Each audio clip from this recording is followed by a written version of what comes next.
we'll be discussing on data screening and checking assumptions of multivariate data analysis. How to identify missing values in SPSS?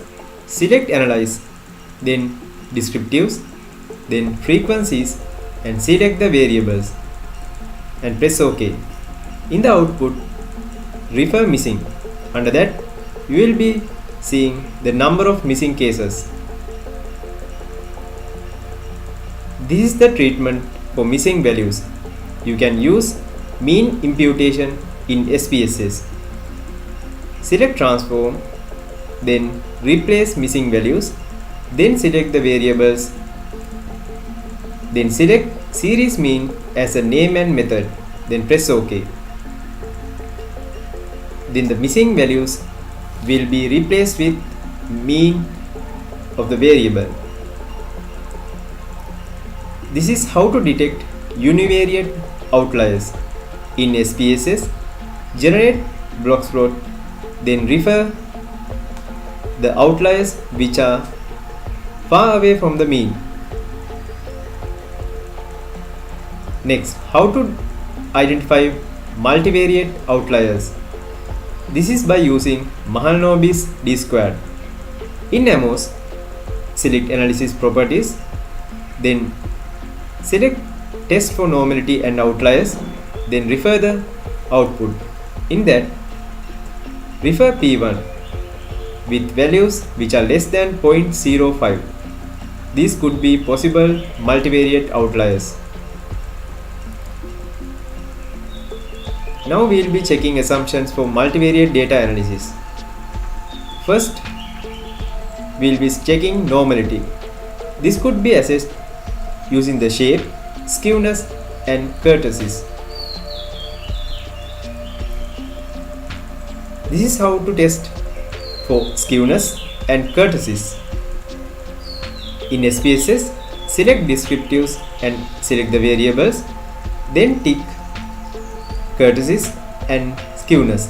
In the output, refer skewness and kurtosis values.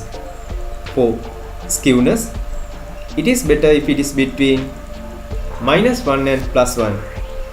For both, another rule is for both skewness and kurtosis, if the values are greater than 3 times of standard errors of skewness and kurtosis, then there would be possible skewness or kurtosis. This is how to check normality. You can generate SPSS normality test, and you can refer KS test for large samples and SW test for smaller samples. In this figure, you can see the left hand side figure as well as for the right hand side. Both are for both the tests, for both the variables, those are significant. That means these are not normal. However, for left hand side figure, we can see in the box plot this is more towards normality. Even the second graph also displays the normality.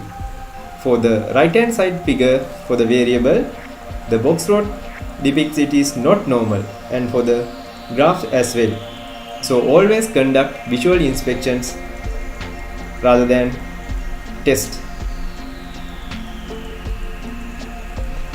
If the data are not normal, then the alternative is to transform data such as cube or any other method.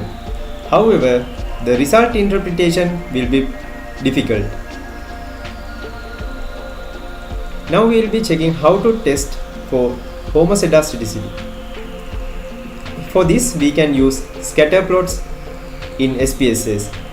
When you draw the scatter plot, refer whether those are in between these lines or whether it is scattered. If this figure or the scatter plot is scattered all over the graph, then there will be possible heteroscedastic issue. Now we will be checking how to test for linearity.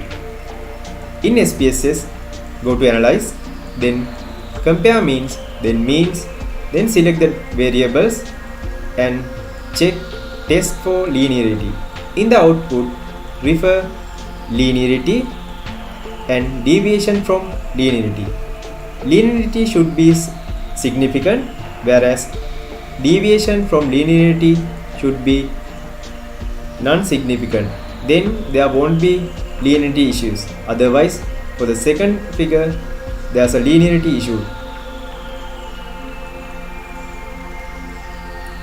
This is how to test for multicollinearity. In SPSS, you can generate this collinearity statistics. There are several variables. For the mark 2 variables, we can see the VIF figure is greater than 4, as well as tolerance figure is less than 0.25. Then of course you can drop the particular figure one by one with issues and see and run the test again. And for this one, when we drop a particular variable, the issue is fixed, and these are not multicollinearity issues after removal of the particular variable. With that, we'll be concluding the presentation. Thanks for watching.